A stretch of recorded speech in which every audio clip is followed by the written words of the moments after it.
considérée comme la plus grande fan de la reine. Oui, Fanny, et quand on vous dit fan, c'est fan, on est loin du mug ou de la magnette que vous avez peut-être dans votre cuisine. Non, chez Margaret, il y a presque 13 000 objets Ah oui. amassés pendant 40 ans de collection. Un personnage, on peut le dire, que Thibaut Hu a rencontré pour Europe 1. Vous pouvez voir, tous mes murs en sont couverts. Elisabeth II est partout. Des mugs, des parapluies, des journaux, des assiettes. Anita passe en revue son impressionnante collection. 1277 objets à l'effigie de la reine. Un record et certains pour le moins insolites. Il y a ce nain de jardin, il est rigolo.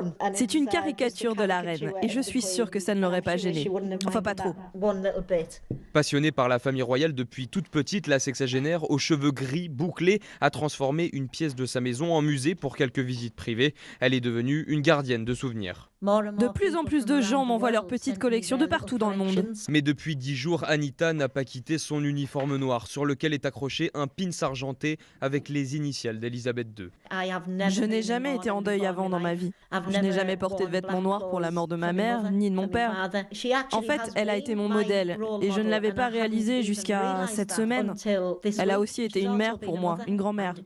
Les yeux brillants, elle jette un coup d'œil à l'une de ses dernières trouvailles, une tasse avec le visage de la reine, inscrit dessus 1952-2022.